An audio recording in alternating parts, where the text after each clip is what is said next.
Olá, alunos! Seja bem-vindo a esta segunda aula da disciplina de Elementos da Matemática 2. Eu sou a professora Alessandra Negrini e nessa aula então, nós vamos discutir a respeito de funções e identidades trigonométricas. Então, quando nós iniciamos o estudo envolvendo trigonometria, muitas vezes nós trabalhamos com o triângulo retângulo, porque é a partir dessa figura que nós conseguimos avaliar seno, cosseno e tangente, ou seja, as principais razões trigonométricas, calculando os valores, associando sempre ângulos a medidas de lados. Então, eu consigo avaliar, por exemplo, o seno de um ângulo pelo comprimento do cateto oposto dividido pelo comprimento da hipotenusa. Então, é necessário conhecer essa figura triângulo-retângulo, as caracterizações dos seus lados, mediante fixar um determinado ângulo. Então, se eu fixo um certo ângulo, eu consigo identificar qual é o cateto oposto, qual é o cateto adjacente e avaliar, então, o seno desse ângulo, o cosseno e a tangente. Então, o estudo inicial ele envolve, geralmente, esse trabalho com o triângulo retângulo e estendendo também essa ideia para outros tipos de triângulos por meio de leis de senos, leis de cossenos, mas também nós temos a possibilidade de estudar a trigonometria a partir de circunferências e também do ponto de vista das funções. Então, eu consigo definir funções a partir dessas ideias de seno, cosseno e tangente, a partir das razões trigonométricas. Então, eu agora interpreto o seno como sendo uma função que apresenta, então, domínio, contradomínio, imagem, lei de formação, e aí eu consigo fazer todo aquele estudo que pode ser realizado, por exemplo, com a categoria de funções polinomiais, funções racionais e assim por diante. Então, no quadro nós vamos ter alguns questionamentos que permitem, então, dar início a esses estudos, Então, de que forma nós podemos associar a trigonometria à circunferência? Então, como que nós relacionamos, então, as razões trigonométricas, as medições de ângulos, agora realizando um estudo com base na circunferência? E do ponto de vista, então, das funções, como que eu consigo utilizar essas funções trigonométricas no estudo de fenômenos periódicos? Então, como que eu consigo construir modelos associados a esses fenômenos periódicos? Então, com base nessas questões, nós vamos estudar ao longo da aula diversos conceitos, iniciando pelas medidas lineares e angulares, com a avaliação do ciclo trigonométrico, estudando as funções trigonométricas, principalmente seno, cosseno e tangente, associando essas razões trigonométricas a operações, já que eu posso construir as chamadas identidades trigonométricas e também, se eu tenho uma função, eu posso construir equações trigonométricas. Então, é uma equação agora em que a incógnita vai estar associada a algum tipo de razão trigonométrica, seno, cosseno, tangente e as demais razões que podem ser construídas.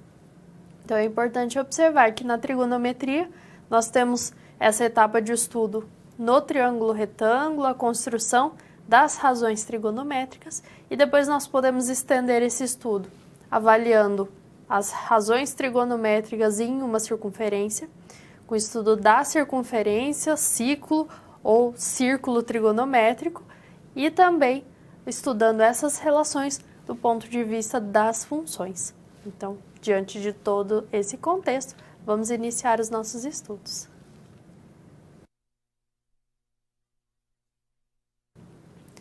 Para que seja possível estudar a trigonometria em uma circunferência, nós precisamos entender primeiro dois tipos de medidas que podem ser estudadas. Então, nós temos as medidas associadas a ângulos e medidas associadas a comprimentos. E essas duas medidas estão presentes quando nós construímos arcos, quando nós estudamos círculos e circunferências. Então, no quadro, nós temos essa diferenciação entre os dois tipos de medidas.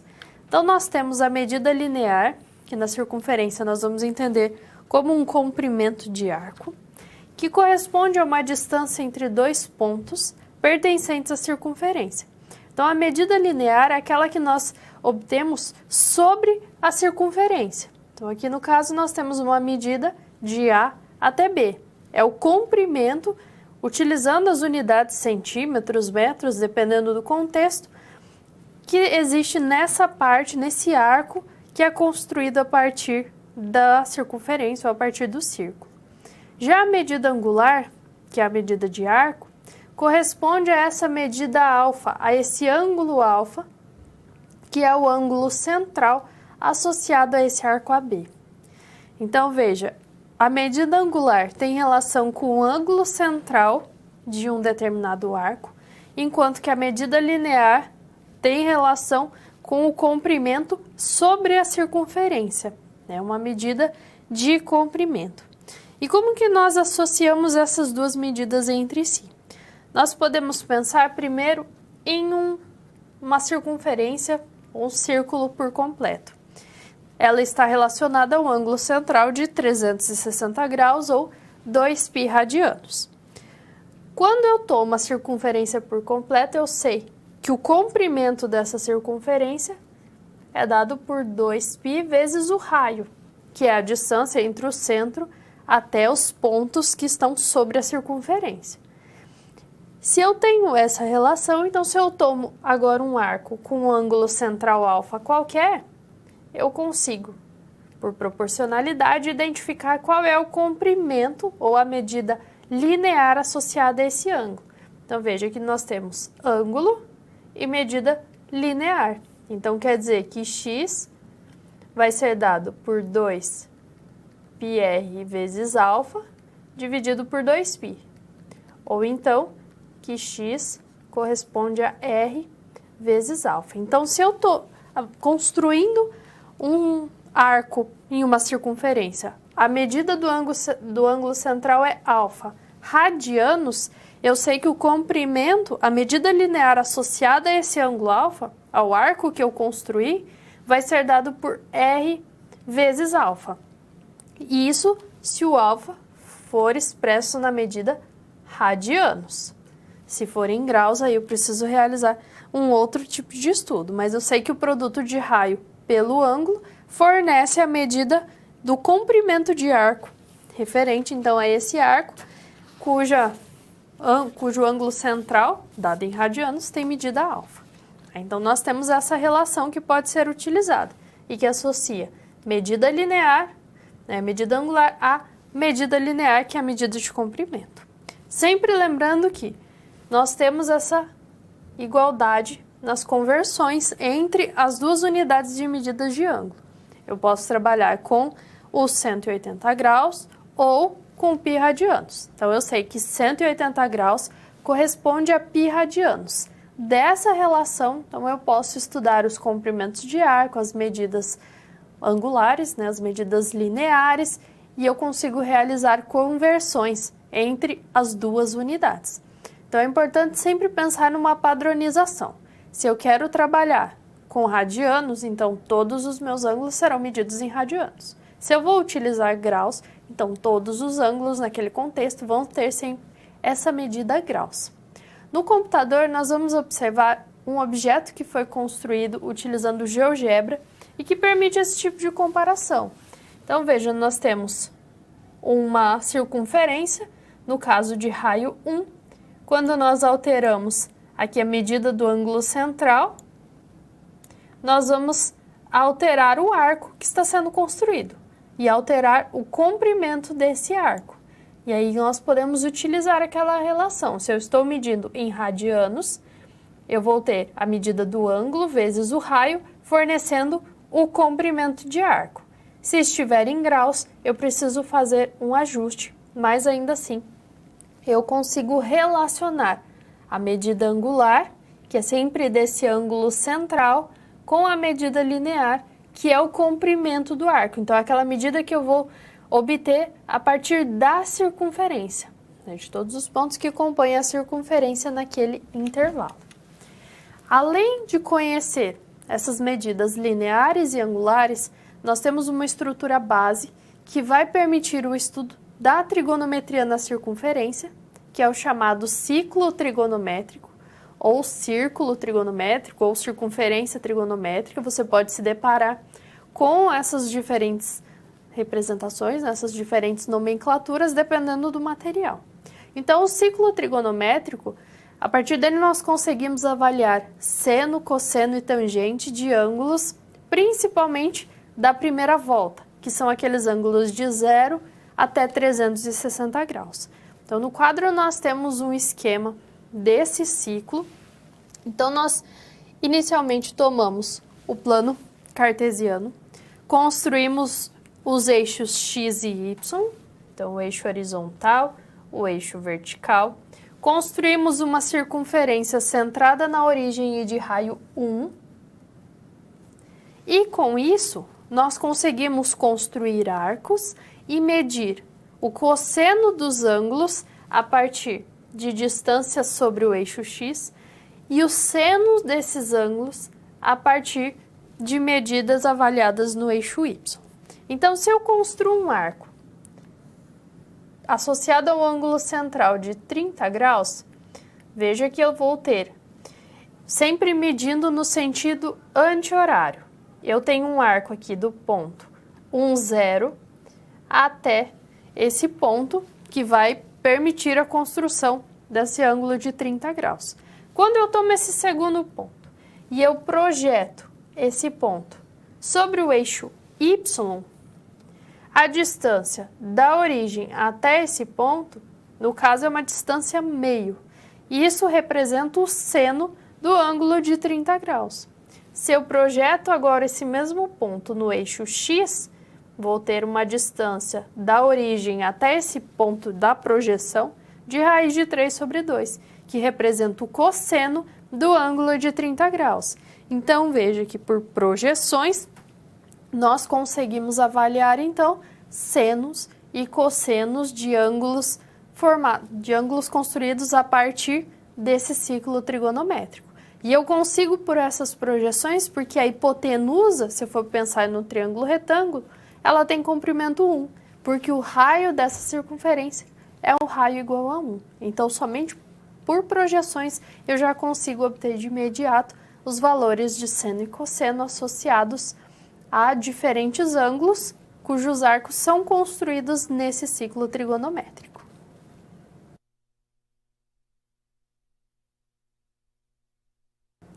Vamos agora a uma situação-problema que envolve o estudo do ciclo trigonométrico, mas por meio de um objeto interativo. Então, nós temos a situação em que você foi contratado para elaborar esse objeto interativo. Então, vamos ao quadro e entender essa proposta. Então, você precisa construir um objeto virtual interativo que permita explorar e manipular o comportamento das razões trigonométricas no ciclo trigonométrico. Então, basicamente, nós precisamos construir um ciclo trigonométrico a partir de um software.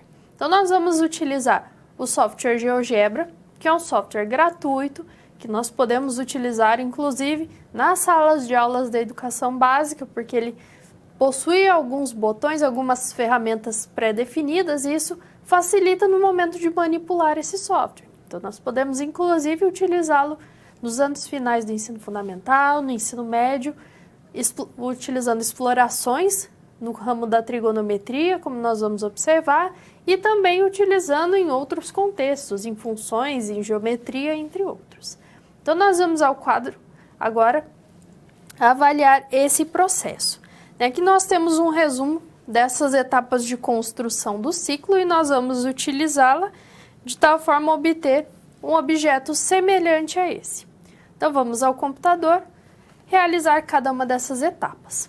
Então, nós vamos partir já do plano cartesiano, de uma circunferência centrada na origem e de raio 1, e nós vamos iniciar a construção desse ciclo. Primeiro, nós vamos selecionar essa ferramenta ponto e vamos escolher esse ponto de coordenadas 1, 0. Porque é a partir desse ponto, em conjunto com o centro da circunferência, que nós vamos realizar as construções de arcos. Mas como nós queremos um objeto interativo em que eu possa explorar todo o ciclo trigonométrico, nós vamos construir um ângulo variando de 0 a 360 graus por meio dessa ferramenta controle deslizante. Porque com isso, ao manipular o controle, eu consigo construir os diversos arcos e realizar as medidas de seno, cosseno, e nós vamos observar que a tangente pode ser construída também dessa forma. Nós vamos agora construir um ângulo de amplitude fixa. Então, eu vou selecionar o ponto A, o ponto O, e o ângulo eu vou associar a esse controle deslizante que eu chamei de alfa. Então, é o ângulo alfa. Então, veja, eu já construí um ângulo e eu vou unir esse ponto O até o A', de tal forma a melhor identificar esse arco com ângulo central de 45 graus. Veja que quando eu altero o valor de alfa pelo controle deslizante, eu altero também a posição desse A', porque ele está associado a esse ângulo central. Então, esse ângulo central sempre tem a medida desse controle deslizante. Então, nós vamos ocultar aqui o rótulo desse ângulo central, porque nós já conseguimos observar pelo valor de alfa. Nós vamos agora construir, então, as medidas, né, os segmentos que vão fornecer os valores de seno, cosseno e tangente. Então, nós vamos traçar uma reta perpendicular ao eixo X, passando por A'. Então, eu vou selecionar a linha X. Vou construir uma também perpendicular, mas agora ao eixo Y, passando por A'. E vamos identificar interseções. Então, a interseção do eixo Y com essa reta perpendicular, do eixo X com a reta perpendicular. E nós vamos ocultar essas duas retas. Porque com essas duas retas, eu já vou ter os dois pontos, as projeções de A', tanto no eixo Y quanto no eixo X, e eu sei que esses segmentos de O até B e de O até C fornecem, respectivamente, o seno do ângulo alfa e o cosseno do ângulo alfa. Nós podemos, inclusive, realizar as medições. Então, se nós utilizarmos essa ferramenta de distância e selecionarmos esses dois segmentos, veja que eu já consigo identificar que para o ângulo de 40 graus, o seno é 0,64 e o cosseno 0,77 aproximadamente. Então, com isso, nós já temos essas duas medidas. Se eu altero o meu ângulo, veja que nós alteramos os valores de seno e cosseno, mas precisamos ter atenção ao seguinte fato. Se eu estou medindo no sentido x positivo, de 0 até A, eu tenho os valores de cosseno positivos. Veja que para o sentido negativo eu vou ter valores de cosseno negativos. Então, se eu tenho um ângulo aqui no segundo quadrante ou no terceiro quadrante, o valor do cosseno é negativo. Então, veja, para 232 graus eu tenho menos 0,62. O mesmo acontece para o seno. Se eu estou realizando uma medição para esses ângulos no terceiro e quarto quadrantes, a medida está para baixo do eixo X. Então, quer dizer que eu tenho o valor de seno de 232 graus, por exemplo, como sendo menos 0,79. Então, sempre o seno é positivo no primeiro e segundo quadrantes, negativo no terceiro e quarto. O cosseno, que é avaliado no eixo X, então ele é positivo no primeiro e quarto quadrantes e negativo no segundo e terceiro. Agora, se nós formos pensar na tangente, a tangente é obtida da seguinte forma. Nós vamos traçar uma reta perpendicular ao eixo X, passando por esse ponto A, que é o ponto 0, é uma reta tangente a essa circunferência. Nós vamos construir uma reta passando por O e A', então, na verdade, nós prolongamos esse segmento. E nós vamos construir uma interseção entre essa reta correspondente ao arco e a reta tangente à circunferência. É esse segmento de A até D, que eu posso realizar a medida, ele que vai fornecer a tangente. Então, veja, a tangente de 40 graus assume o valor 0,84. A tangente ela assume valores positivos no primeiro e terceiro quadrantes e negativos no segundo e quarto.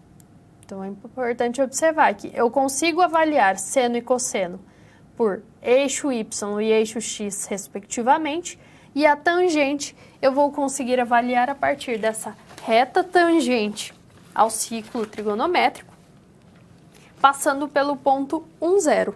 E aí, com esse objeto, nós conseguimos, então, investigar as características do ciclo trigonométrico e realizar as diversas medições, apenas tendo atenção, então, a essas regiões, né, os quadrantes em que os valores de seno, cosseno e tangente são positivos ou negativos. E esse é, inclusive, um objeto que pode ser explorado na educação básica, que nós podemos visualmente identificar onde se dá nessas medições de seno e cosseno e como que o ciclo trigonométrico contribui para o estudo das razões trigonométricas.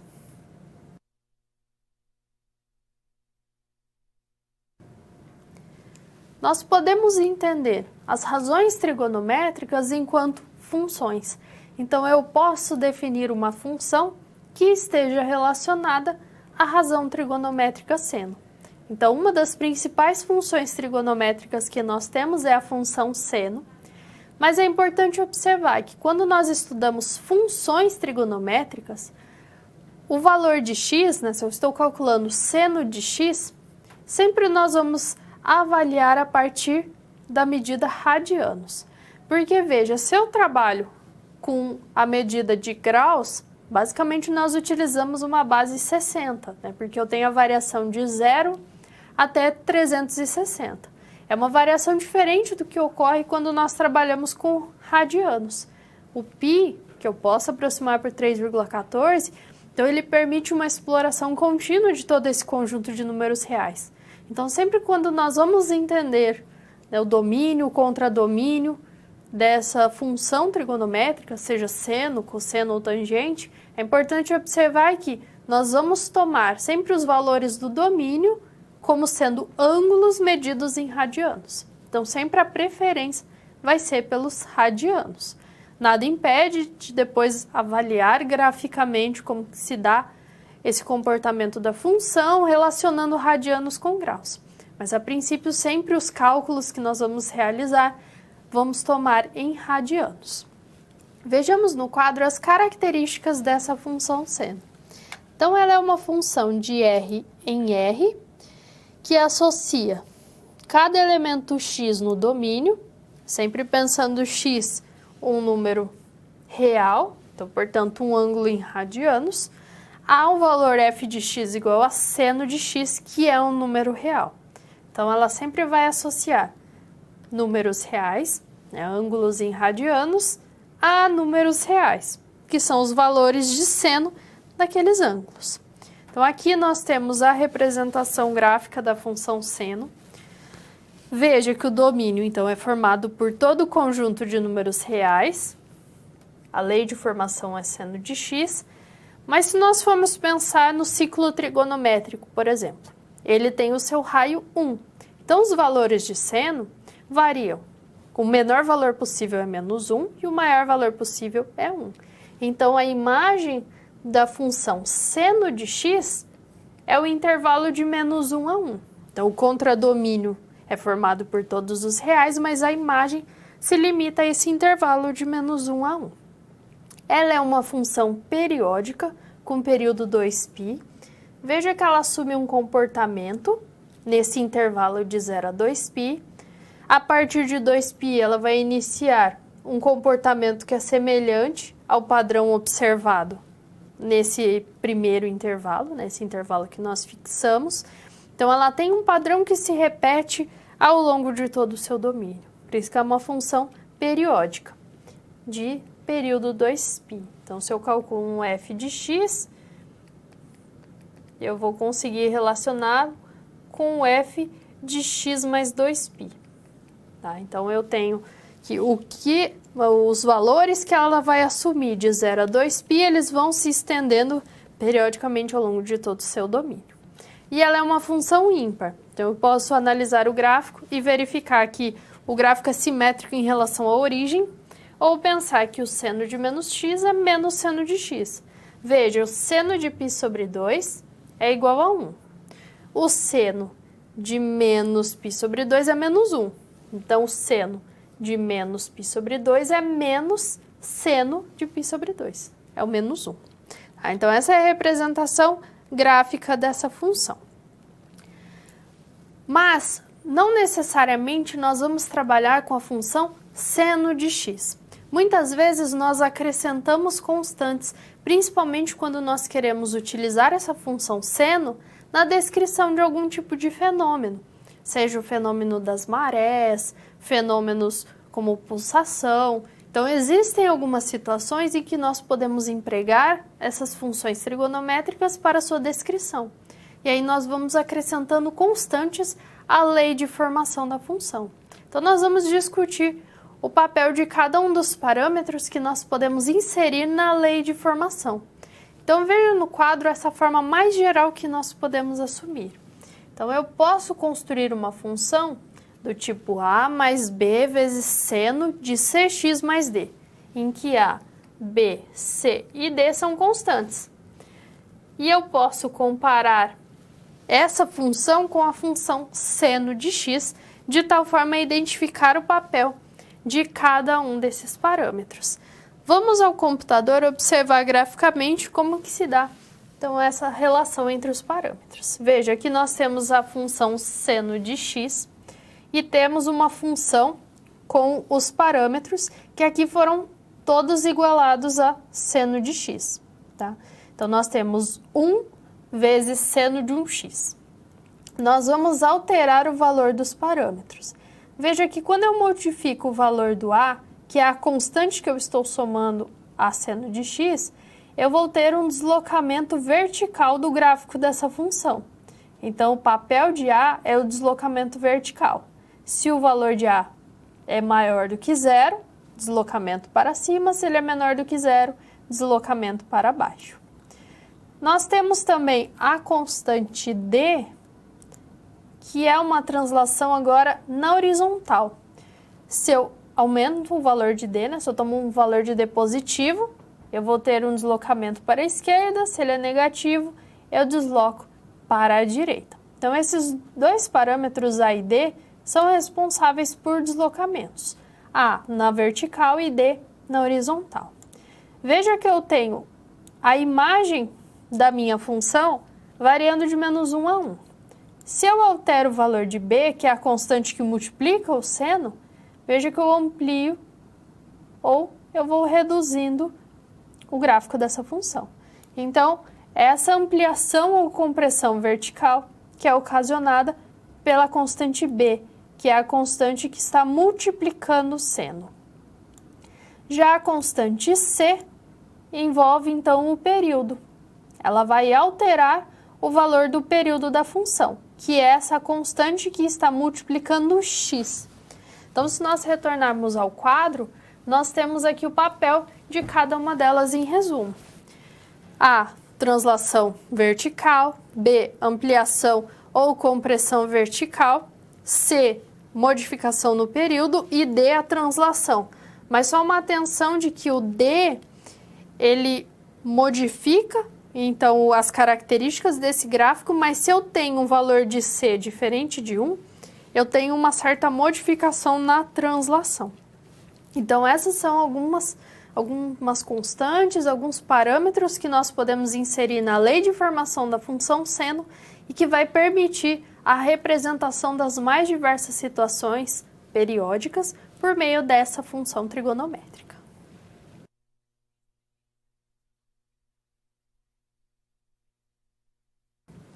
Nós podemos estudar a função trigonométrica cosseno de forma semelhante ao estudo da função seno. Então, assim como eu consigo definir uma função de R em R, cuja lei de formação é seno de x, eu posso construir também uma função desse tipo, envolvendo o cosseno. Então, no quadro nós temos a caracterização dessa função. Então, ela é uma função de R em R, cuja lei de formação é cosseno de x. Então, associa a cada número real x um único cosseno de x, que também é um valor real.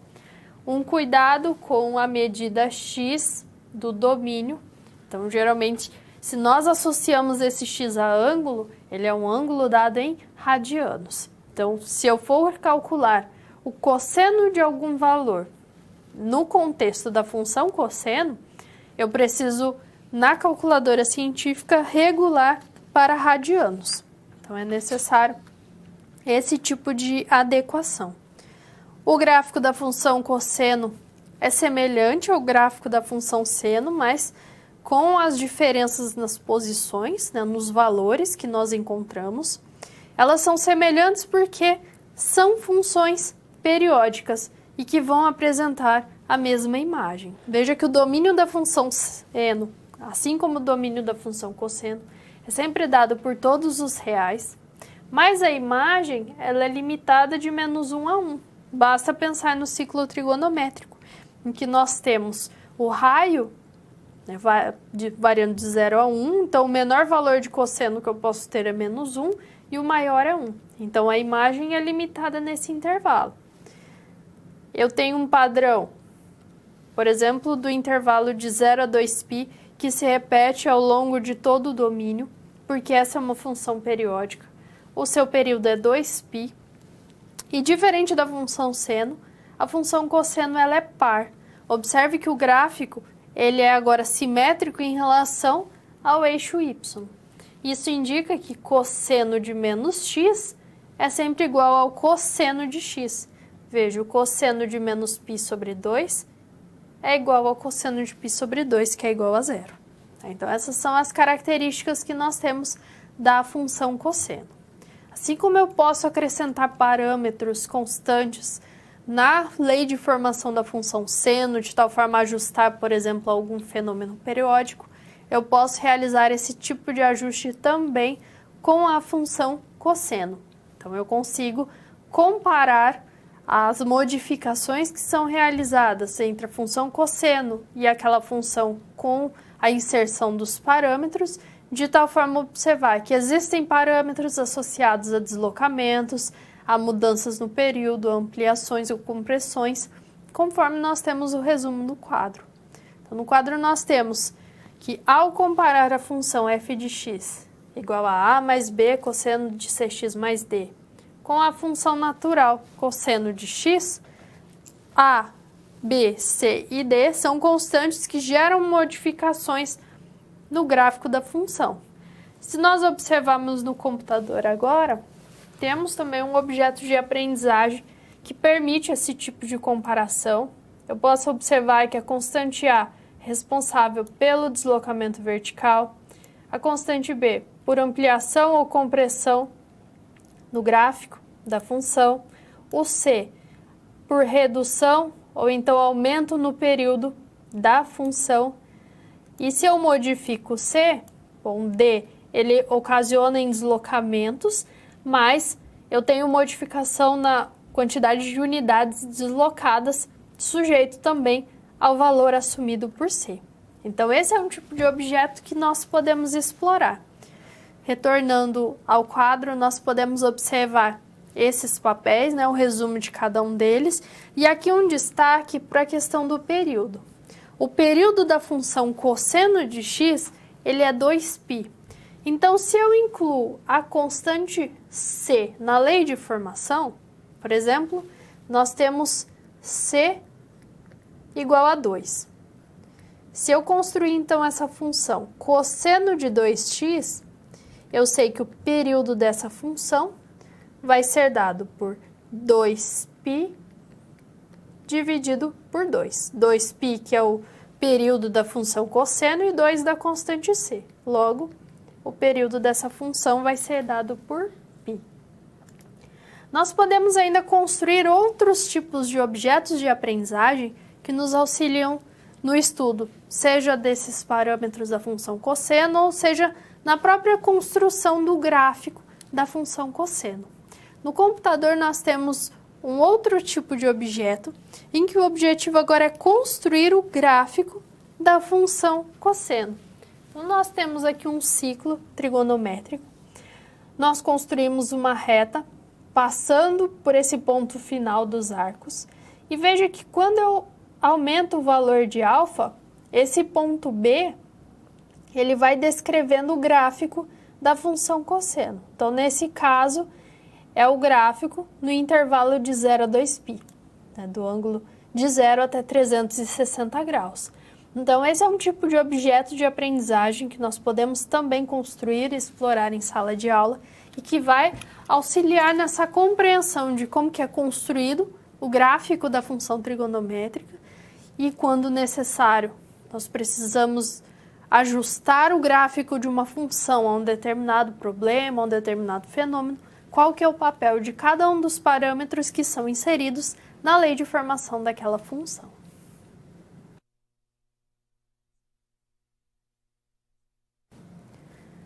Nós vamos agora estudar um problema aplicado envolvendo as funções trigonométricas e que vai exigir o estudo daqueles parâmetros que podem ser acrescidos na lei de formação de uma função trigonométrica, de tal forma a modificar período, imagem, deslocar o gráfico ao longo do plano. Então, dependendo do tipo de situação, nós podemos ajustar o gráfico da função, principalmente quando eu quero modelar algum fenômeno periódico por meio de uma função trigonométrica. Então, vamos conhecer o enunciado. Considerando um ponto A localizado em um extremo das cabines de uma roda gigante, o movimento desse ponto ao longo do tempo é descrito por essa função f de t igual a 80 mais 50 vezes seno de πt dividido por 15, com t maior ou igual a zero. Diante dessa função, qual é a altura máxima atingida por esse ponto? Bom, antes de investigar a altura máxima, veja que essa função, nós temos uma constante somada a seno, temos uma constante que multiplica o seno e uma outra constante que multiplica a minha variável t. A é uma constante relativa ao deslocamento vertical. B gera ampliação ou compressão do gráfico da função seno. E C gera uma alteração no período. Veja que se o valor de C é π sobre 15, então o período dessa função vai ser dado por 2π dividido por C. Nesse caso, então, 2π dividido por π sobre 15, porque é a constante que multiplica a minha variável t. Eu posso reescrever essa razão como 2π, que multiplica o inverso da fração, π sobre 15, que é o 15 sobre π. π dividido por π é igual a 1, então eu vou ter, nesse caso, o período como sendo 30. Então, veja, das informações presentes na função, eu já consigo extrair algumas características. Então, essa função já não tem o seu período como sendo 2π, mas o seu período é igual a 30. Nós precisamos investigar a altura máxima. Nesse caso, nós podemos relacionar com a imagem da função trigonométrica. Bom, a função seno de x ou a função cosseno de x, ambas têm a sua imagem limitadas no intervalo de menos 1 a 1. Então, o menor valor é menos 1 e o maior valor é 1. Só que quando eu acrescento parâmetros, eu modifico essa imagem, então eu modifico esse intervalo. Então, no caso dessa função, a altura máxima não vai ser 1 mais. Nós vamos ter que considerar os parâmetros que foram acrescidos a essa função. Então, nós vamos ao quadro agora realizar essa análise. A função f é a que vai descrever, então, a altura. Logo, eu preciso investigar a lei de formação dessa função de tal forma a observar, primeiro, qual é a sua imagem. Porque se eu conheço a sua imagem, o extremo superior do intervalo vai me fornecer a altura máxima. Bom, eu sei que a função seno varia, tem a sua imagem variando de menos 1 a 1. Mesmo que o período seja diferente, eu vou ter que o seno de πt sobre 15, ele limita-se entre menos 1 e 1. Mas eu não tenho somente essa função. Eu multipliquei o seno por 50. Então, eu multiplico toda a desigualdade por 50. Vou ter menos 50, menor ou igual a 50 vezes seno, menor ou igual que 50. Mas eu também somei 80. Então, eu vou somar 80 em todas as partes dessa desigualdade. Eu tenho menos 50 mais 80, que resulta em 30. Aqui eu tenho a própria função f. E na última parte, 50 mais 80 é 130. Então, veja, a função f está limitada entre 30 e 130. Quer dizer que a sua imagem varia de 30 a 130. Por isso que eu posso concluir que a altura máxima atingida por essa cabine é de 130 metros. Porque quando eu incluí esses parâmetros A e B, eu modifiquei a imagem e eu modifiquei então o menor e o maior valor que podem ser assumidos. E é por meio dessa imagem então que eu consigo concluir que a altura máxima que pode ser atingida é de 130 metros nesse caso.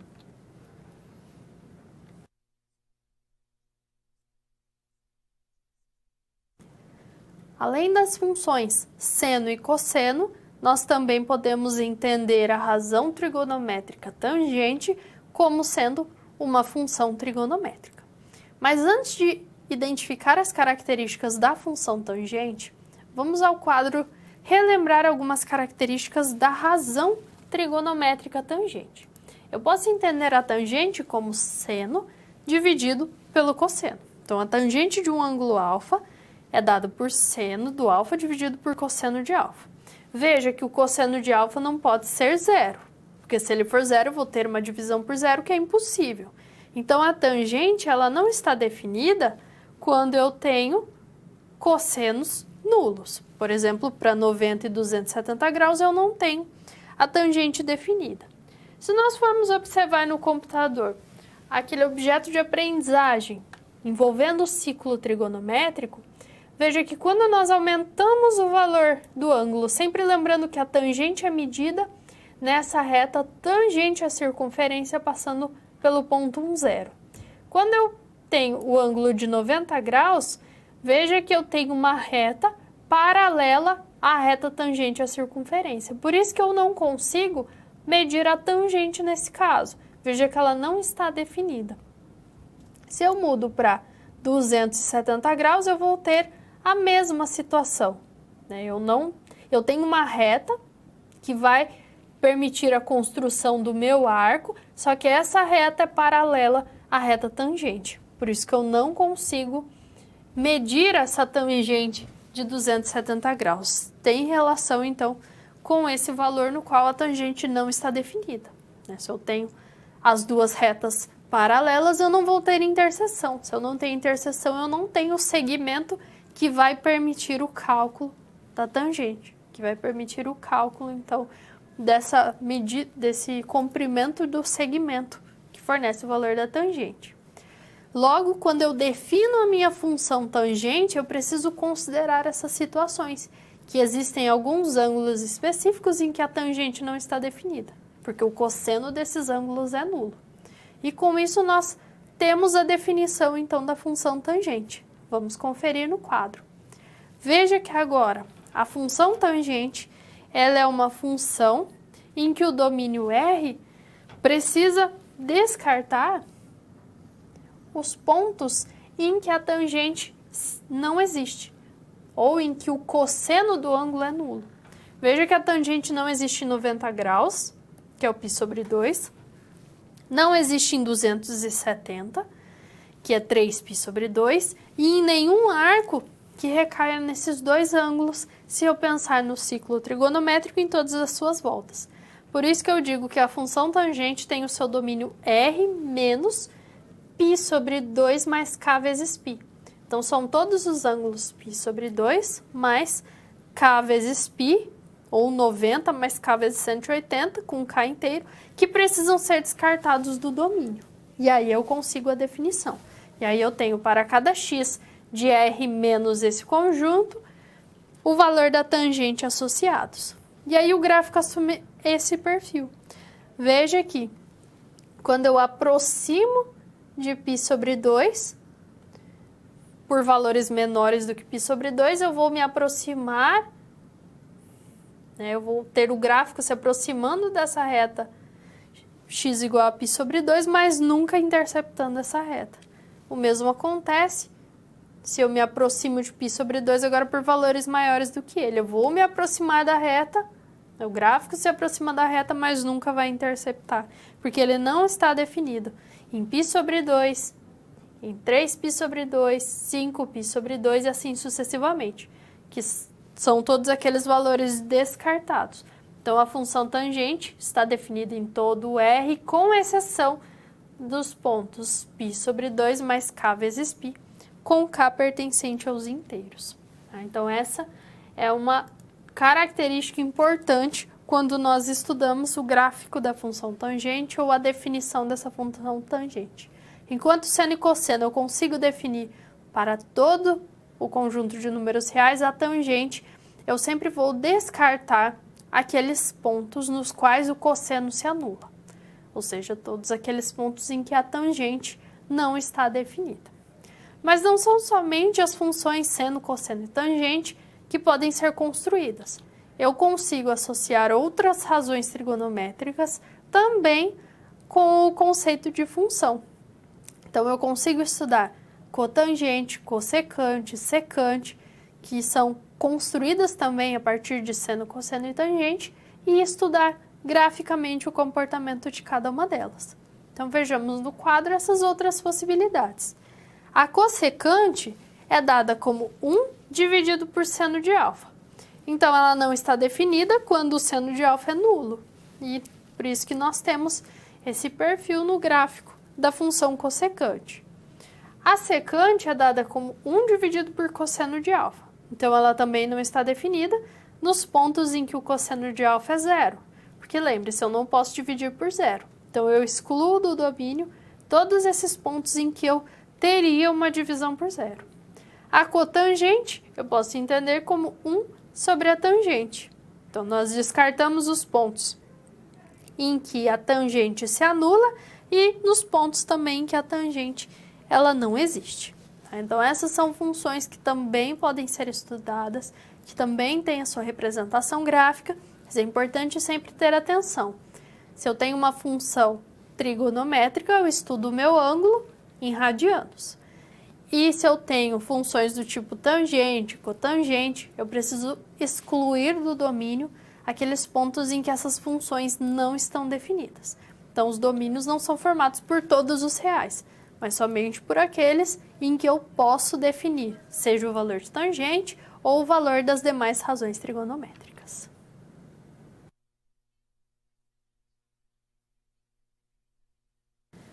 Nós podemos calcular valores de seno, cosseno, tangente de ângulos utilizando a calculadora científica. Então, ela dispõe de funções que permitem esses cálculos.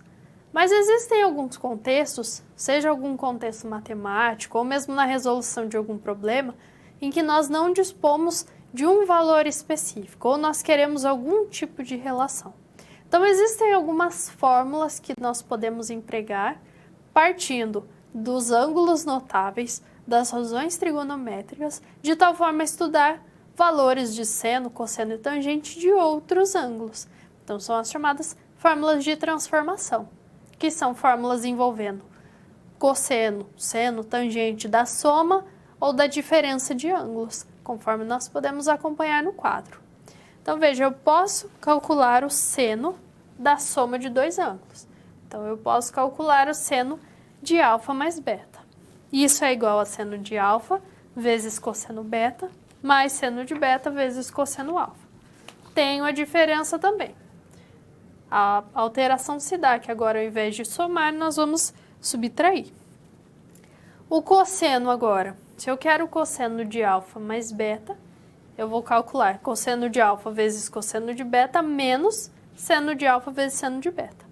Se eu calculo a diferença, eu transformo esse menos em mais. Então, são algumas fórmulas que eu posso utilizar quando eu disponho, por exemplo, seno e cosseno de dois ângulos e quero da soma ou da diferença entre esses ângulos. Da tangente, nós também temos algumas expressões que podem ser empregadas, tanto na soma quanto na diferença dos ângulos, mas com a atenção ao seguinte fato, de que tendo a função tangente, ou a razão trigonométrica tangente, existem alguns pontos nos quais ela não está definida. Então, eu não consigo avaliar para π sobre 2 mais kπ. Então, eu preciso, no estudo dessas fórmulas, considerar que os dois ângulos envolvidos sejam diferentes de π sobre 2 mais k vezes π. Então, são diferentes de 90, 270 e assim sucessivamente. E também que a soma ou que a diferença entre eles seja diferente. Então, vamos acrescentar aqui. A soma ou a diferença entre esses dois ângulos recaia num ângulo que seja diferente de π sobre 2 mais kπ. Porque eu não posso ter esses termos se anulando. Tá? Então, é necessário considerar esse fato e considerar que aqui nós temos uma razão e que nós nunca dividimos por zero. Então, precisamos avaliar se por um acaso nós vamos ter divisões por zero. Se tivermos, aí nós utilizamos outros recursos além dessas fórmulas de transformação. Então, é muito comum em problemas de concursos, problemas de Enem ou de vestibulares, trabalhar com essas fórmulas. Se eu tenho, por exemplo, os valores de seno, cosseno de dois ângulos, eu consigo extrair outras informações a partir deles. Então, se eu não tenho acesso a uma calculadora científica naquele momento, ou se eu preciso identificar algum tipo de padrão, algum tipo de fórmula, eu posso utilizar essas fórmulas de transformação. Então, nós vamos usar o quadro ver um exemplo de como aplicar. Então, eu posso calcular, por exemplo, o seno de 15 graus, se eu entender como sendo o seno de 45 menos 30. Nós só vamos corrigir aqui, que é 45 menos 30 no interior da razão seno. 45 é um ângulo notável, 30 também é um ângulo notável. Então, se eu quero avaliar a diferença, eu vou ter seno de 45, cosseno de 30, menos seno de 30, cosseno de 45. Veja aqui, o seno e o cosseno de 45 graus são ambos iguais a raiz de 2 sobre 2, cosseno de 30 é raiz de 3 sobre 2, seno de 30 é meio, que são aqueles ângulos notáveis que é importante que você memorize, que você saiba construir a tabela que permite a identificação de cada um desses valores. Se eu efetuo as multiplicações, eu vou ter aqui raiz de 6 menos raiz de 2 dividido por 4, e aplicando agora as aproximações, nós vamos ter que o seno de 15 é aproximadamente 0,26, ou manter na forma de fração. Inclusive, poderíamos expressar como sendo raiz de 6 menos raiz de 2 dividido por 4, tá? Com um único denominador. Então, esse é um recurso que nós podemos utilizar quando nós queremos, por exemplo, o valor exato, utilizando as raízes, como foi obtido nesse caso, ou quando nós temos uma calculadora comum, que não permite o cálculo de seno, cosseno e tangente, mas permite o cálculo das raízes quadradas, operações básicas. Então, existem situações em que nós podemos utilizar esse tipo de fórmula. Mas, principalmente, quando nós queremos resolver alguns problemas que implicam o uso de manipulações algébricas envolvendo essas funções. No campo do cálculo, no campo de equações diferenciais, muitas vezes nós precisamos efetuar algumas simplificações. E para isso nós utilizamos essas relações, né, seja de seno de soma, cosseno, ou então outras relações que podem ser estabelecidas entre as razões ou entre as funções trigonométricas. Então, no quadro nós temos algumas relações importantes. No caso, a primeira é a relação fundamental, que é utilizada em diversos contextos, diversas situações na simplificação de algum tipo de expressão. Nós temos uma relação entre tangente e secante, entre cotangente e cossecante, que nós podemos avaliar, inclusive, a partir da relação fundamental. E aqui nós temos um exemplo de construção de outras relações partindo das anteriores. Então, veja, se eu quero avaliar tangente de x mais cotangente de x, vamos supor que eu preciso expressar em função de seno e cosseno. Então, eu sei que tangente de x é seno de x sobre cosseno x e a cotangente é o contrário, cosseno dividido por seno. Se eu trabalho agora em um único denominador, o denominador comum vai ser cosseno de x vezes seno de x. No numerador, eu vou ter seno ao quadrado mais cosseno ao quadrado, que é 1. Então, eu tenho que tangente de x mais cotangente de x, eu posso expressar dessa forma. 1 sobre cosseno x vezes 1 sobre seno de x. Ou eu altero para secante de x vezes cossecante de x, né? Desde que seno e cosseno não se anulem nesse contexto. Então, é um tipo de representação que nós podemos utilizar, nós podemos simplificar expressões, expandir expressões, desde que sejam empregadas corretamente essas fórmulas. A principal é a relação fundamental, mas outras também são importantes, principalmente as definições de secante, cossecante, cotangente e tangente com base em seno e cosseno. E desde que sejam respeitadas essas razões, ou seja, eu não tenha nenhum tipo de divisão por zero no procedimento, porque isso pode tornar esse procedimento não sendo válido. Então é importante que você conheça, que você memorize algumas dessas fórmulas, porque com o uso você vai acabar observando em quais situações práticas você pode utilizar algumas dessas relações para simplificar algum cálculo, alguma expressão algébrica de acordo com o contexto.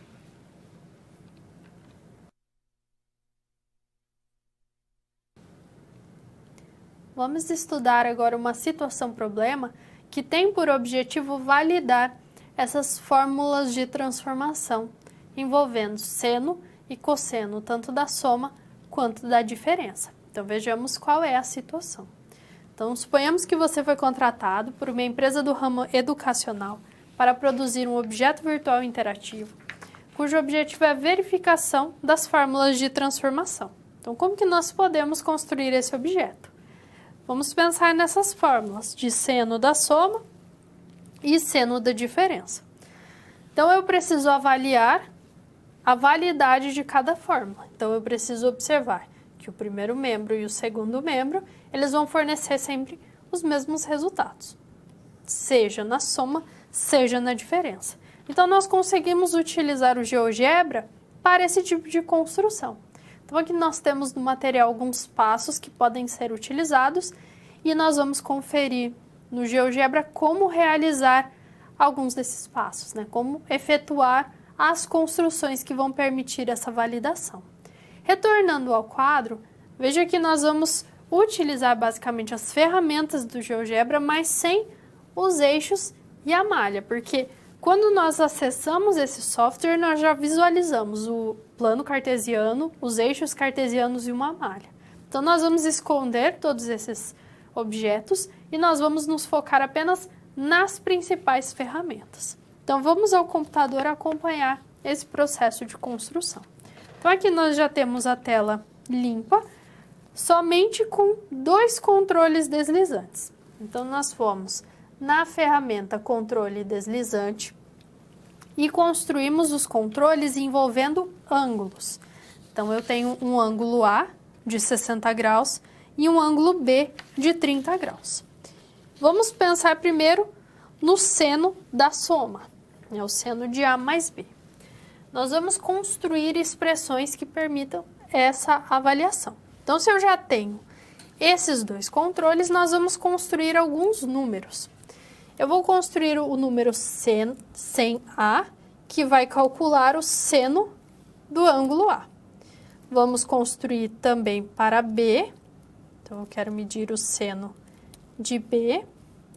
Vamos avaliar o cosseno de A também e o cosseno de B. Então, nós construímos primeiro essas expressões. Depois, nós vamos avaliar o seno de A mais B, então eu vou chamar aqui de seno 1, como sendo o seno de A mais B. Então, veja, primeiro eu somo os ângulos e depois eu calculo o seno dessa expressão. Nós vamos ter esse valor 101. O seno, que eu vou chamar de 2, vai ser o seno de A, ou seja, o segundo membro da fórmula de transformação. Então, vai ser o seno de A vezes o cosseno B, mais o seno de B vezes o cosseno de A. Então, eu vou calcular como se fosse uma equação, né, ou uma expressão numérica. Então, eu tenho o valor do seno 1 e o seno 2. Eu vou incluir aqui 2 textos. O primeiro texto vai ser o seno de A mais B, e eu vou inserir aqui o objeto seno 1. Vou incluir nessa fórmula LaTeX, que vai modificar um pouco a minha expressão.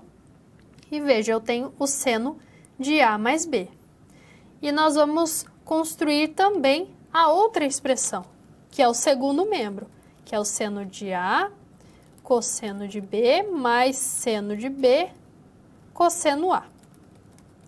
Eu sei que o resultado dessa expressão eu calculei e obtive como sendo o objeto seno 2. Vou incluir também essa expressão. Se eu modifico agora os controles deslizantes, veja, se eu altero o valor de A, eu vou alterar todos os números que envolvem A. Cosseno A, seno A e os senos 1 e 2. Se eu modifico B, eu também vou alterar esses números. Veja que eu modifiquei os valores de A e B, modifiquei os valores do seno e do produto, mas os dois resultaram em menos 0,88. Se eu modifico somente o B, eu tenho alteração nos valores no seno da soma quanto nessa combinação, mas os valores são sempre iguais. Se eu modifico somente o A, o mesmo acontece.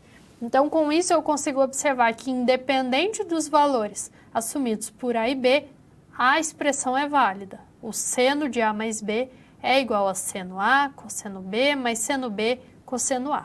Então, essa foi a forma de construção para o seno de A mais B. Eu poderia calcular o seno de A mais B, o cosseno de A mais B, da mesma forma. Também o seno de A menos B, cosseno de A menos B. E quando eu altero, então, o controle deslizante, eu altero toda a minha expressão. Mas eu vou observar que as fórmulas de transformação continuam sendo válidas. Então, é uma construção que permite essa manipulação dos ângulos, né? Eu consigo ir modificando esses ângulos e eu vou observar que, independente dos valores assumidos por A e B, eu vou ter as fórmulas de transformação sendo válidas. Então, é uma forma de justificar a validade dessas fórmulas de transformação, inclusive na educação básica. Se nós utilizarmos essa fórmula de transformação na educação básica, mostrarmos essa expressão, mas mostrarmos também as representações algébricas, os objetos que permitem esse tipo de evidência, nós conseguimos explicar melhor, de formas diferentes, a validade de cada uma dessas expressões e a importância de cada uma delas.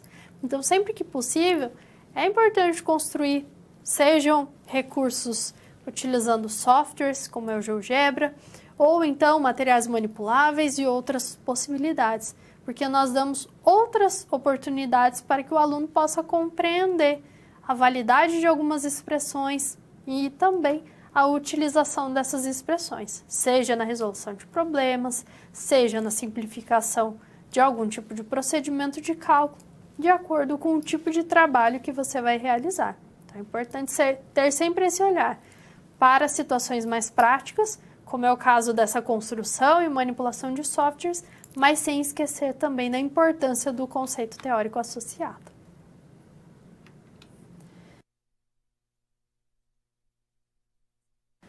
Se eu estudo funções trigonométricas, a partir de seno, cosseno e tangente, existem determinados momentos em que nós queremos, por exemplo, determinar a imagem de um ponto, ou determinar um ponto cuja imagem seja um valor específico. Então, existem problemas que partem do estudo de uma função trigonométrica e acabam gerando uma equação trigonométrica. Então, no estudo dessas equações, é importante sempre ter em mente as características do ciclo trigonométrico e como que nós podemos comparar essas medidas de seno, cosseno e tangente entre si, considerando que no ciclo trigonométrico eu tenho reflexões em relação tanto ao eixo x quanto ao eixo y. Então, basicamente, nós trabalhamos com reflexões, pensando sempre nos ângulos que ocupam o primeiro quadrante, ou seja, os ângulos de 0 a 90 graus. E aí, por meio dessas reflexões, nós conseguimos obter senos e cossenos de outros ângulos. Então, no quadro, nós vamos discutir sobre essa redução ao primeiro quadrante. Então, a partir do seno, cosseno e também a tangente de um arco do primeiro quadrante, nós podemos determinar seno, cosseno ou tangente de um arco simétrico, no segundo, terceiro ou quarto quadrantes. Então, nós conseguimos utilizar algumas estratégias de tal forma a nos basear, por exemplo, nos ângulos notáveis e obter informações para outros ângulos. No computador, nós podemos observar um exemplo que seria em relação ao ângulo de 30 graus. Então, veja, o ângulo de 30 graus é um ângulo notável e que pertence, no caso, ao primeiro quadrante. O ângulo simétrico a ele no segundo quadrante é o ângulo de 150 graus.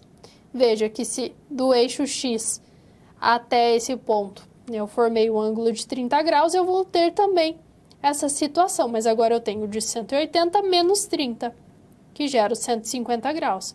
Veja que esses dois ângulos apresentam o mesmo valor de seno. Eles vão ter o valor de cosseno com o sinal trocado, né? Se eu tenho o valor de cosseno como sendo raiz de 3 sobre 2, eu vou ter a mesma distância do centro até esse ponto da projeção, só que agora com o sinal negativo, menos raiz de 3 sobre 2. E com essas reflexões eu posso estudar o ângulo de 210 graus. Veja, ele tem o mesmo seno de 150, mais agora negativo, tem o mesmo cosseno de 150, né, ambos negativos, e eu tenho ainda o ângulo de 330 graus. Então, com essas modificações, eu consigo, partindo das informações que eu tenho do ângulo de 30, que é o ângulo do primeiro quadrante, eu obtenho informações para os ângulos de 150, 210 e 330 graus.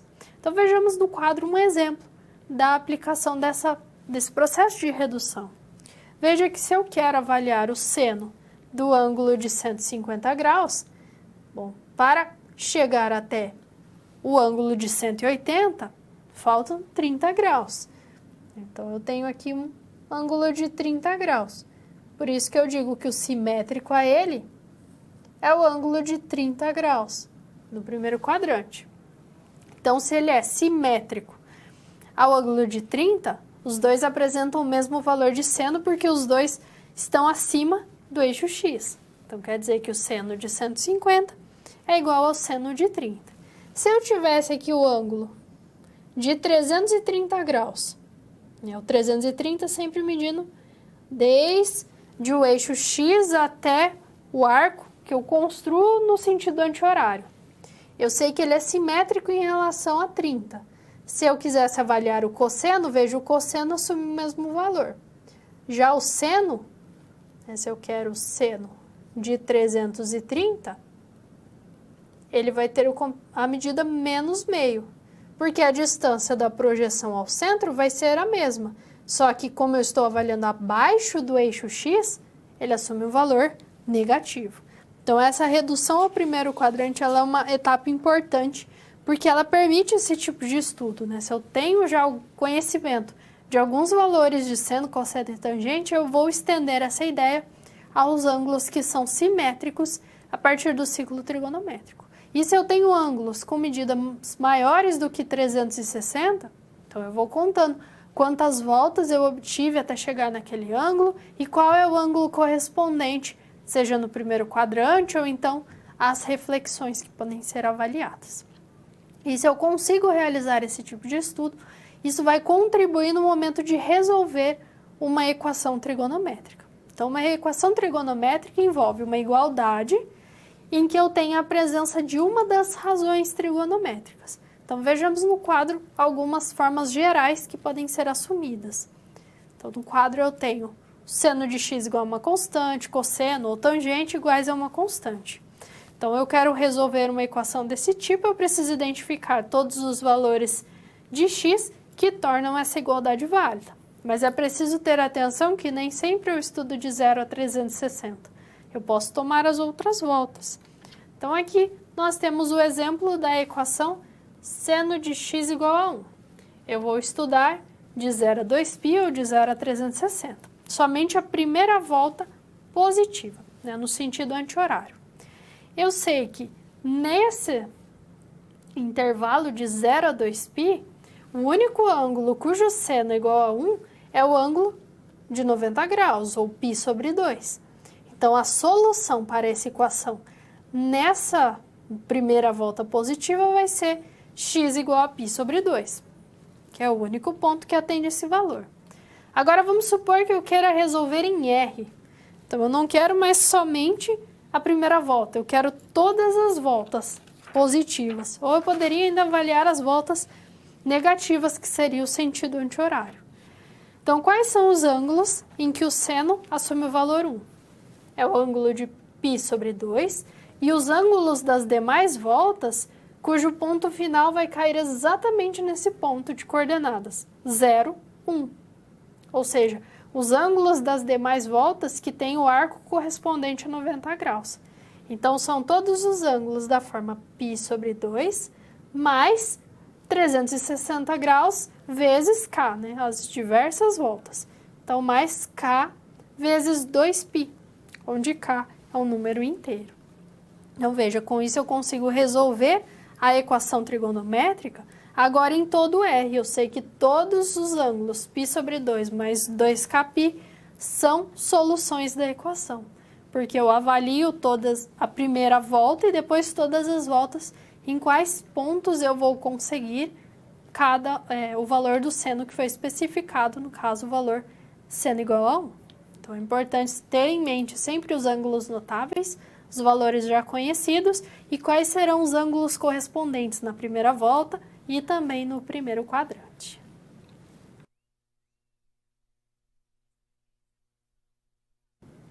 Vamos estudar uma equação trigonométrica agora envolvendo a função tangente. Na tangente, nós temos a particularidade de não estar definida em alguns pontos, então é necessário considerar esse fato ou pensar na função tangente e os pontos de seu domínio, e nós vamos avaliar então quais são os ângulos que apresentam mesmos valores de tangente de tal forma a resolver uma equação trigonométrica. Então, no quadro nós temos o enunciado. Nós queremos identificar os valores de x, tais que a tangente de x é igual a 1, pensando na primeira volta positiva, né, nos ângulos de 0 até 2π, ou de 0 a 360. Nesse estudo, nós podemos tomar como base primeiro o primeiro quadrante e depois as reflexões observadas no ciclo trigonométrico. Então, veja, o ângulo cuja tangente é igual a 1 no primeiro quadrante é o ângulo π sobre 4, ou 45 graus. Basta lembrar que seno e cosseno de 45 são iguais. Quando eu divido o seno por cosseno, eu obtenho o valor 1. Então, se eu tenho aqui um arco de 45 graus, ou de π sobre 4 radianos, quando eu prolongo essa reta, que passa pelo segundo ponto do arco e pela origem, eu vou construir, então, um ponto de interseção entre essa reta e o eixo que avalia o valor de tangente, que é a reta tangente ao ciclo trigonométrico, passando pelo ponto A, pelo ponto 1, 0. Então, é essa distância de A até esse ponto de interseção que fornece o valor da tangente. Só que não é somente esse ângulo que assume o valor de tangente igual a 1 na primeira volta positiva. Se eu avaliar o ângulo correspondente a ele no terceiro quadrante, e eu trabalhar também prolongando a reta que define esse arco, eu vou ter a interseção exatamente no mesmo ponto em que eu tenho o comprimento igual a 1. Mas qual que seria esse ângulo? Veja, é o ângulo de 180 graus, ou π, mais π sobre 4. Então, 180 mais 45 graus, que vai corresponder, então, ao π sobre 4 mais π. Ou seja, π sobre 4 mais 4π sobre 4, π mais 4π é igual a 5π sobre 4. Então, o ângulo correspondente ao ângulo de 45 graus no terceiro quadrante é o ângulo 5π sobre 4, ou 225 graus. Então, veja, eu tenho 180 e eu somo π sobre 4. Esses são os dois ângulos que possuem tangente igual a 1 na primeira volta positiva. Por isso que a solução dessa equação é formada por esses dois valores. π sobre 4 mais 5π sobre 4 e 5π sobre 4. Se eu tomar as demais voltas, tanto positivas quanto negativas, veja que entre os dois ângulos, eu vou percorrer um arco de π radianos, ou de 180 graus. Então, se eu tomo o π sobre 4 mais k vezes π, onde k é um número inteiro, eu vou conseguir a solução dessa equação em todas as voltas. Porque se eu tenho π sobre 4, eu percorro mais um arco de π, né, mais de 180 graus, eu tenho um ponto em que a tangente é 1. Se eu percorro mais π, eu tenho um outro ponto em que a tangente correspondente vai ser igual a 1, e assim sucessivamente. Então, se eu quiser estender, eu posso utilizar essa expressão.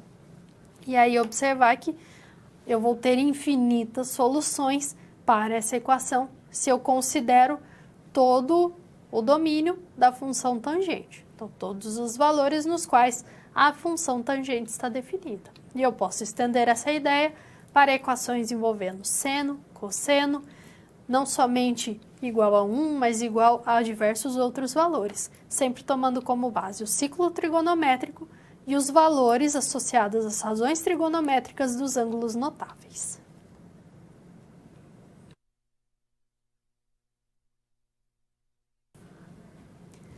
Ao longo dessa aula, então, nós investigamos alguns conceitos associados às funções e também às identidades trigonométricas. Vamos ao quadro retomar esses principais conceitos. Então, iniciamos discutindo a respeito de medidas lineares, medidas angulares. Conhecemos as características do ciclo trigonométrico, que é uma circunferência centrada na origem de raio 1. Se eu tomo os valores em x, projeções dos extremos dos arcos no eixo x, eu tenho cosseno. No eixo y, eu tenho seno. Na reta tangente à circunferência, eu tenho o valor da tangente. Posso também estudar as razões trigonométricas diante do conceito de função.